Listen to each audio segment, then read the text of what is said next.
Assalamualaikum warahmatullahi wabarakatuh.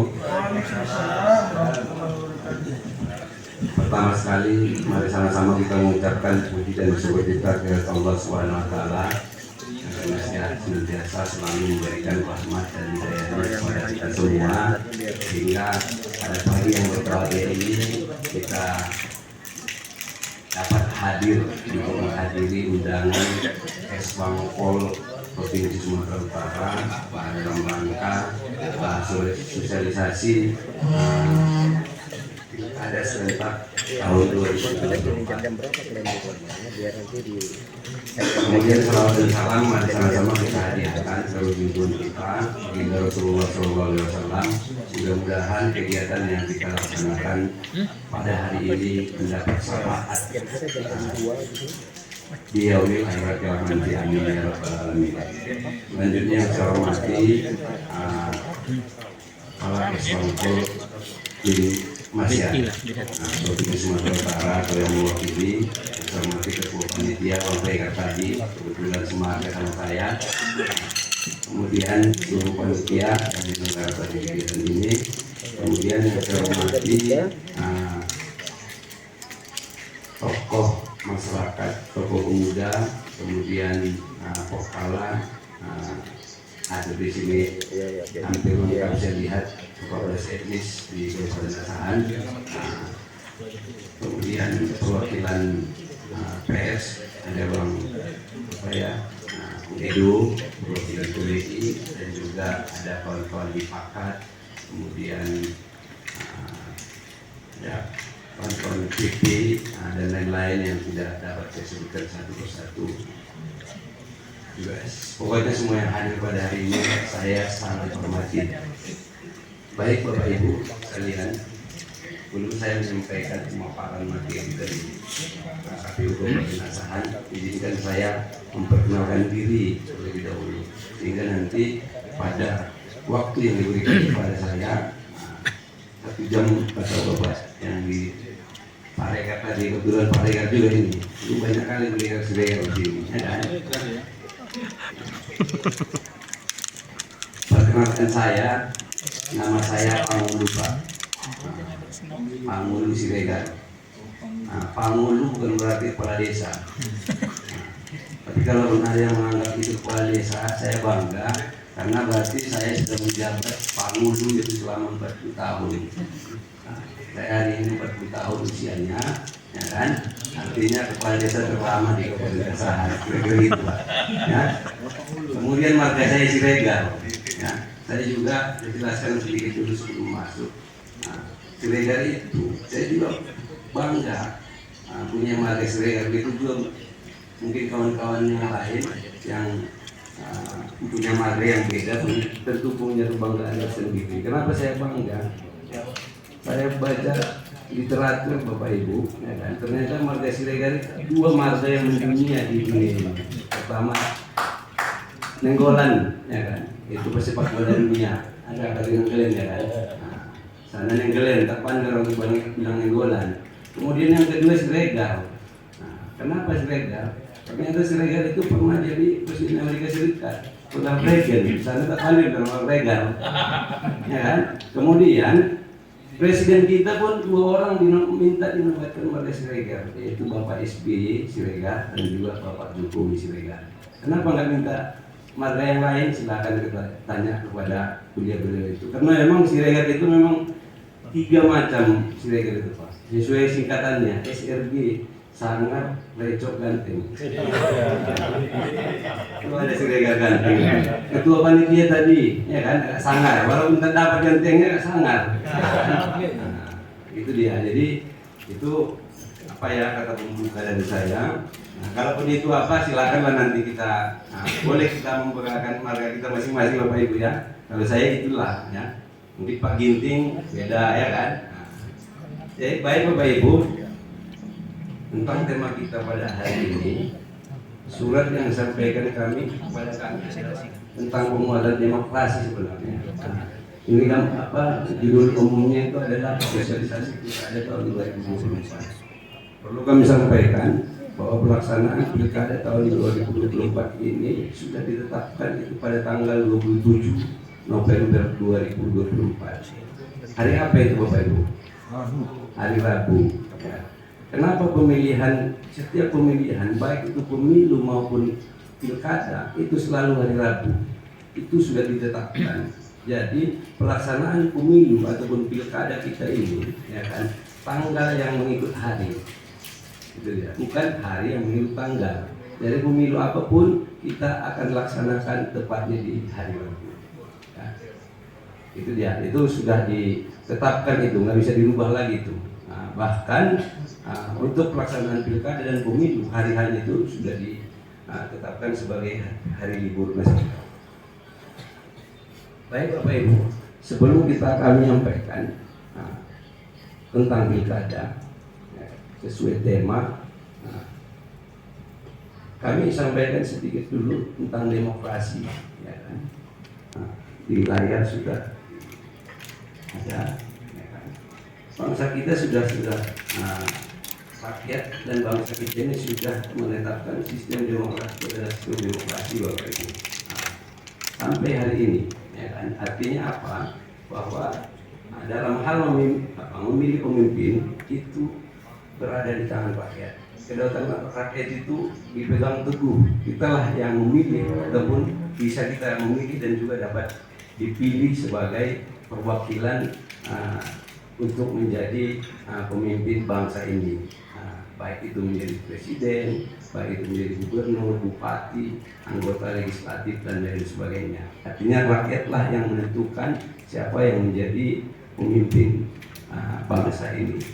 Kemudian ini ada 8 kategori ciri demokrasi, ya. Ciri utama demokrasi. Yang pertama itu adalah kedaulatan rakyat. Seperti yang saya sampaikan tadi, apa yang dimaksud dengan kedaulatan rakyat Bapak Ibu? Ya kan? Kedaulatan rakyat itu dari tangan rakyat. Artinya rakyat memiliki kekuasaan tertinggi dan berhak menentukan arah kebijakan negara. Nah, dengan cara apa? Dengan memilih pemimpin yang terbaik menurut rakyat. Mempelajari visi misinya, kemudian track recordnya, kemudian sehingga menentukan sikap untuk memilihnya. Ya, kalau kita salah pilih, maka hasilnya kita juga yang merasakan. Apabila kita tidak benar memilihnya, artinya kita pelajari dulu track recordnya, kemudian visi misinya, sehingga kita menentukan apa, maka kita juga yang merasakan. Kemudian yang kedua adalah pemilihan umum Bapak Ibu. Apa yang disebut dengan pemilihan umum? Pemilihan umum itu yang bebas, jujur, dan adil merupakan mekanisme utama dalam demokrasi untuk memilih perwakilan rakyat, untuk memilih presiden, untuk memilih gubernur dan wakil gubernur, bupati, wakil bupati, kemudian wali kota dan wakil wali kota. Jadi dalam segala aspek pemilihan yang saya sebutkan tadi itu, kita dalam asas pemilihan umum disebut langsung, umum, bebas, rahasia, jujur, dan adil. Inilah yang kita jauh tinggi, yang kita lakukan selama ini, sehingga kita dapat memilih pemimpin yang menurut kita dapat memimpin kita. Dan selanjutnya ada 8 kategori itu, ya, karena ini ada sekitar 20 slide. Apabila saya jelaskan satu persatu itu, maka waktu 1 jam yang disampaikan kepada kami nanti tidak cukup juga. Nanti kita dapat berdiskusi Bapak Ibu, ya. Lanjut slide berikutnya.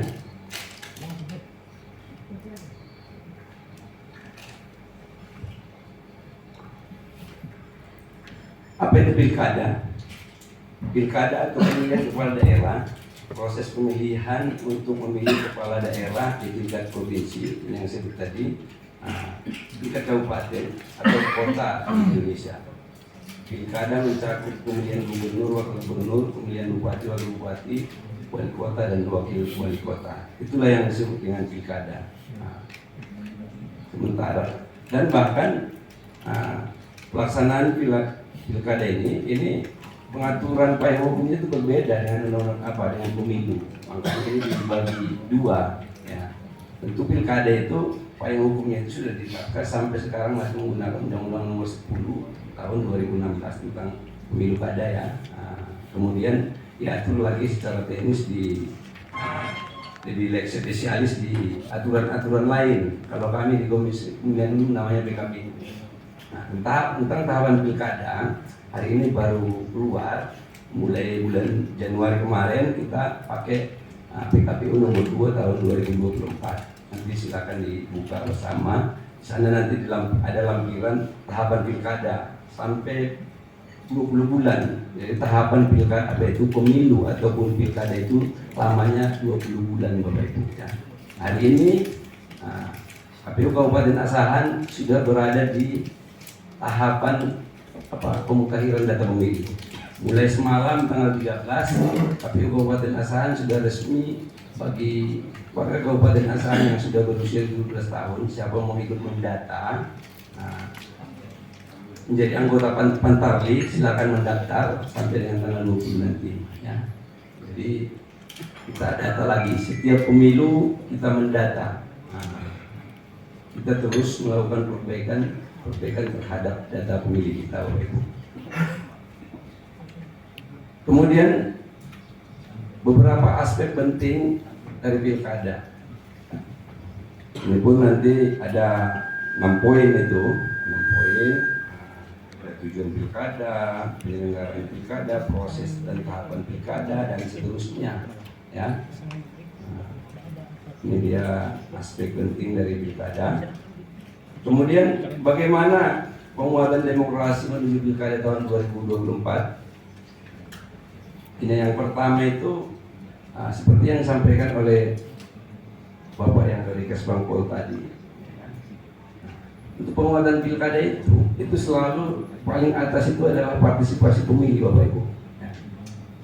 Partisipasi pemilu. Makanya baik penyelenggara pemilu di KPU maupun di Bawaslu maupun di penyelenggara pemilu lain, itu selalu berupaya untuk setiap pemilihan itu meningkatkan partisipasi pemilu. Karena yang dianggap ketika kabupaten kota melaksanakan pilkada, KPU Republik Indonesia selalu menyampaikan kepada kami, kami berlomba-lomba supaya di daerah kita masing-masing itu supaya mana yang paling tinggi tingkat partisipasinya itu yang dapat penghargaan Bapak Ibu. Ya, seperti itu. Itu yang pertama tentang partisipasi pemilu ya. Harapan kita dari pilkada sebelumnya ya, kita meningkat nanti partisipasi pemilunya itu pada pelaksanaan pilkada yang akan kita laksanakan pada tanggal 27 November tahun 2024 nanti. Kemudian yang kedua adalah penguatan infrastruktur. Apa yang disebut dengan penguatan infrastruktur pemilu Bapak Ibu? Ya kan? Penggunaan teknologi informasi Bapak Ibu untuk meningkatkan transparansi dan akurasi proses penghitungan suara.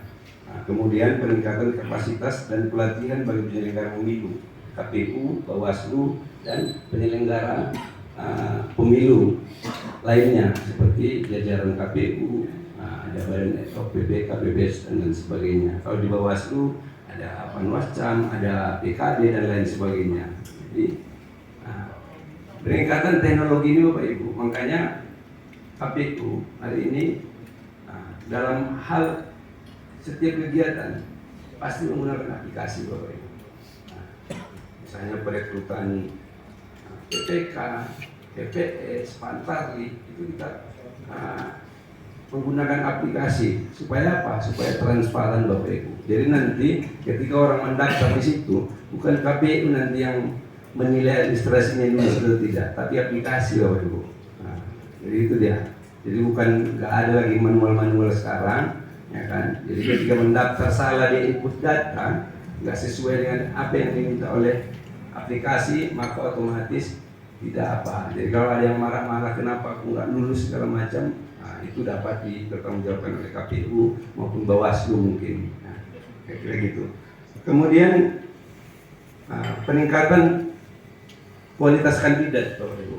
Jadi ini pun menjadi tujuan kita semua, bahkan ini bukan hanya KPU, bukan hanya Bawaslu, DKPP, tapi seluruh komponen Bapak Ibu, seluruh stakeholder tokoh masyarakat, tokoh agama, semua kita yang hadir di sini. Ini peningkatan kualitas kandidat ini, kita lah yang sebenarnya menentukan Bapak Ibu. Walaupun tidak secara langsung, ya kan? Kita yang menentukan, karena nanti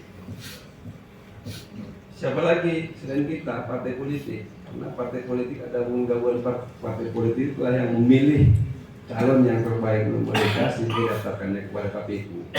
Kemudian pada akhirnya kita menentukan siapa calonnya, kita anggap yang terbaik, kemudian kita pilih menjadi pemimpin kita daerah ini.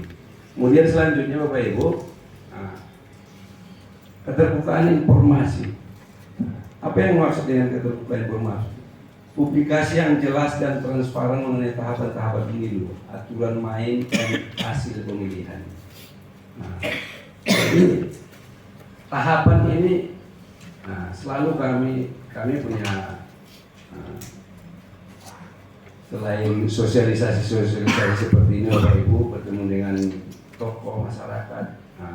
Kemudian kami juga mensosialisasikan melalui aplikasi juga, kemudian media-media lainnya yang kami anggap dan bahkan di aturan PKPU yang saya sebutkan tadi, tahapan itu jelas. Jadi bukan cuma KPU ataupun Bawaslu yang boleh tahu. Masyarakat boleh mengetahui kapan pelaksanaan tahapan-tahapan ini. Kemudian kalau ada yang kurang pas, silakan juga bisa disampaikan kepada kami untuk dilakukan perbaikan, kira-kira gitu. Kemudian selanjutnya adalah penguatan regulasi dan kebijakan. Ini pun sangat penting Bapak Ibu ya. Penegakan hukum yang tegas terhadap pelanggaran pemilu. Ini berkaitan dengan kalau di penyelenggaraan pemilu itu ada namanya sentraga kumdu Bapak Ibu. Itu tempatnya itu di Bawaslu, di sana itu semua pihak ada di dalam sentraga kumdu itu, baik perwakilan kepolisian, perwakilan Bawaslu, kejaksaan. Apabila ada pelanggaran pemilu, misalnya yang dianggap black campaign, money politik segala macam, itu ada sentraga kumdu yang di situ. Makanya kadang-kadang ini salah kaprah. Ketika ada kejadian-kejadian seperti itu masyarakat, ya kan, demonya itu ke KPU, di sana di money politik segala macam, itu kan gitu kira-kira. Kami hanya fokus melaksanakan tahapan pemilu ini, ya kan. Seperti itu. Ada lembaga pengawasan, dan lain sebagainya yang bisa, bahkan pers juga bisa memberikan informasi-informasi kepada sentraga kumdu ataupun Bawaslu. Kalau daerah kita ini adalah Bawaslu Kabupaten Asahan. Kemudian yang terakhir adalah kolaborasi antar lembaga. Dalam penyelenggaraan pemilu Bapak Ibu, ada 3 lembaga yang secara resmi dinobatkan sebagai penyelenggara pemilu. Siapa aja dia? KPU, Bawaslu, dan juga DKPP. DKPP ini adalah Dewan Kehormatan Penyelenggara Pemilu. Ini adalah hakimnya Bawaslu dan KPU. Apabila kami KPU dan Bawaslu ini ada yang melakukan yang aneh-aneh lah, ya di luar regulasi, ada pelanggaran kode etik, maka kami juga diadili Bapak Ibu. Kemudian ketiga lembaga ini juga bisa berkolaborasi dengan seluruh aspek, semua kalangan stakeholder seperti Bapak Ibu. Makanya sering kami undang Korkala, kami sering wartawan segala macam, kemudian tokoh pemuda, tokoh masyarakat dalam kegiatan-kegiatan sosialisasi di KPU. Ini dalam rangka penguatan lembaga Bapak Ibu, baik untuk pelaksanaan tahapan pemilu maupun ketertiban keamanan ya. Kami juga koordinasi dengan pihak kepolisian dan lain sebagainya Bapak Ibu. Bapak Ibu, kuncinya dalam hal suksesi perhelatan pilkada kapanpun, bukan hanya pemilu tahun 2024 ini, adalah apanya yang paling itu adalah pemilih Bapak Ibu. Pemilih Jadi kalau nggak ada pemilih, kita nggak bisa melaksanakan pilkada seperti itu. Jadi untuk Kabupaten Asahan perlu kami sampaikan untuk itu dia perbandingan data pemilih, coba lihat. Perbandingan data pemilih dan TPS di Kabupaten Asahan. Nah, itu untuk pemilu tahun 2019 itu DPTG itu masih di angka 503.273 pemilih.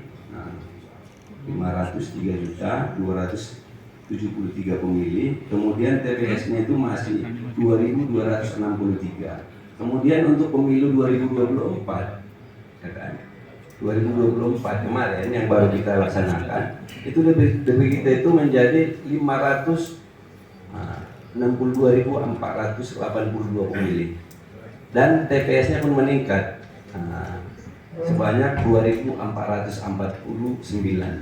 Nah, kenapa meningkat? Karena antara pemilu 2019 dan 2024 itu masih menggunakan regulasi yang sama, yaitu undang-undang.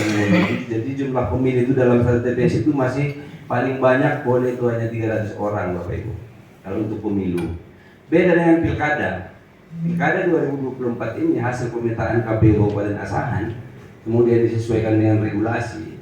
Nah, jadi kita nanti TPS kita itu masih ditetapkan TPS awal ini ya, masih memungkinkan nanti bisa berubah. Itu jumlah TPS kita itu berkurang lebih dari separuh, menjadi 1.373 TPS nanti. Nah, kenapa berkurang, Pak? Kenapa nggak lagi 2.449 TPS-nya? Karena pilkada itu berbeda regulasinya, aturannya berbeda. Di dalam satu TPS itu boleh 600 orang. Nah, jadi yang 2-3 TPS kemarin bisa digabungkan jadi satu. Nah, tergantung daerahnya. Nah, ada memang beberapa TPS yang nggak bisa digabung karena memang jauh kali jaraknya. Misalnya di desa A, DPT-nya cuma 100 orang. Nah, jauhnya itu dengan desa lain, misalnya perjalanan setengah jam ataupun 1 jam, sehingga itu nggak bisa tetaplah dia 100 orang seperti itu ya. Jadi itulah informasi awal hasil pemetaan KPU Kabupaten Asahan tentang jumlah TPS kita untuk pemilu 2024. Mengenai data pemilihnya sedang proses. Sampai di bulan 8 nanti kita terus melakukan pemutahiran data pemilih.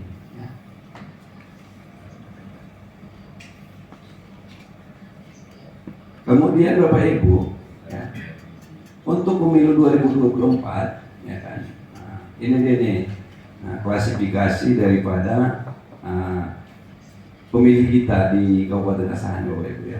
Jumlah pemilih muda sekitar 107 orang kita, Bapak Ibu. Jumlah pemilih muda, bukan pemilih pemula ya. Jumlah pemilih muda ada sekitar 107 orang atau 53 sampai dengan 55%, Bapak Ibu. Nanti akan kita jelaskan apa yang disebut dengan pemilih muda itu. Apabila diklasifikasikan, pemilih muda adalah mereka yang tergolong dalam generasi Z dan milenial. Pemilih pada pemilu 2024 dominasi pemilih muda berusia 17 sampai dengan 40 tahun. Jadi generasi Z dengan milenial ini, generasi Z ini adalah usianya 17 sampai 26 tahun. Kemudian milenial itu pada usia 40 tahun, Bapak Ibu ya. Itulah dia sekitar 53 sampai dengan 53%. Jumlahnya 107 pemilih, 107.000 Bapak Ibu ya di Kabupaten Asahan. 107 juta, 107 juta ya.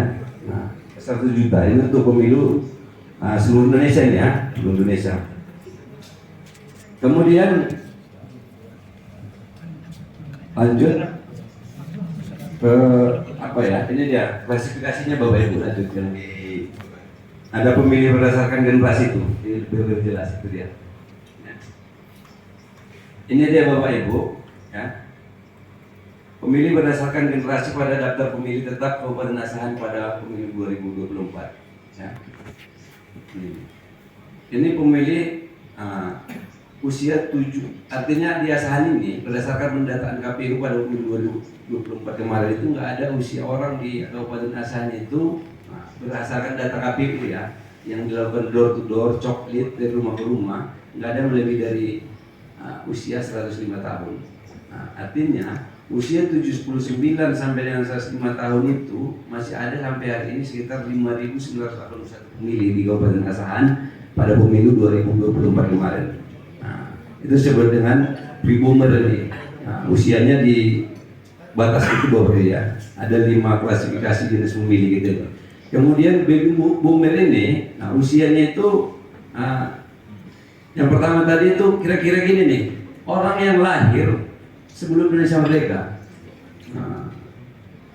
sebelum tahun 1945, itu kategori yang pertama tadi. Kemudian klasifikasi yang kedua disebut dengan baby boomer ini, usianya 59 sampai 78 tahun. Ini kira-kira ini orang yang lahir setelah Perang Dunia Kedua ini, kira-kira gitu dia. Ini jumlah pemilihnya itu 72.000 juga ini, 381 untuk pemilu 2019 kemarin di Kabupaten Asahan. Generasi X, 43 sampai 50 tahun ini. Generasi X ini apa? Ini kira-kira generasi X ini adalah pemilih sebelum lahir internet, Bapak Ibu.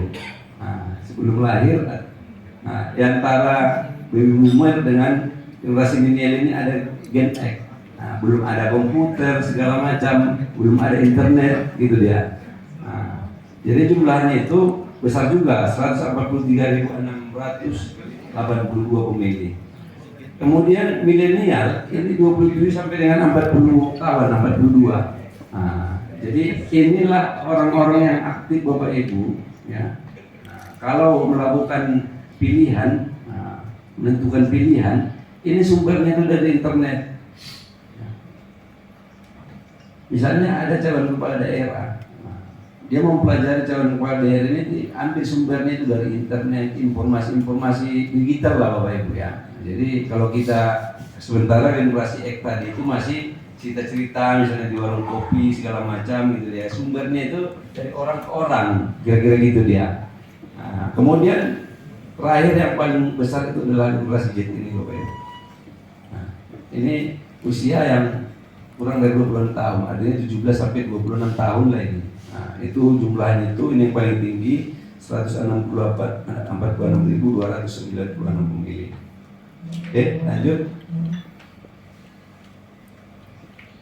Ini dia Bapak Ibu, 146.296 untuk pemilih generasi Z. Ya. Kemudian pemilih pemula, ya. 78.060 pada pemilu 2024 kemarin itu 78.060 pemilih. Ini pertama kali menggunakan hak pilih, pemilih pemula. Pemilih pemula ini Bapak Ibu ya, bukan hanya orang yang baru berusia 17 tahun.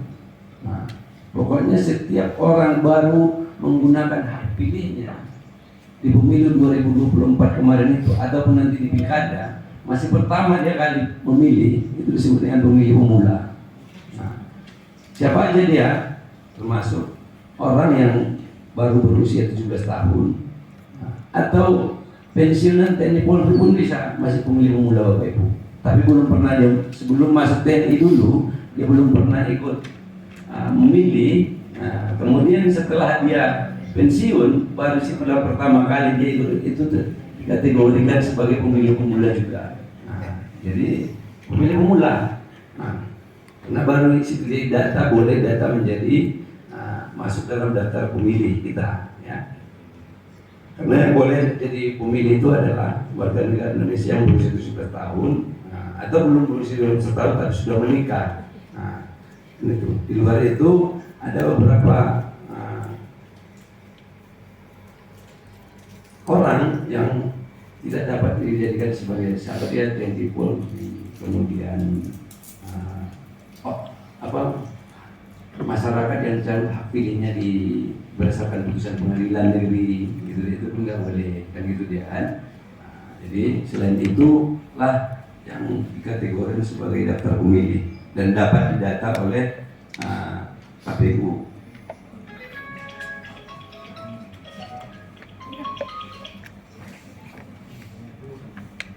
Bapak Ibu, untuk kategori pemilih pemula,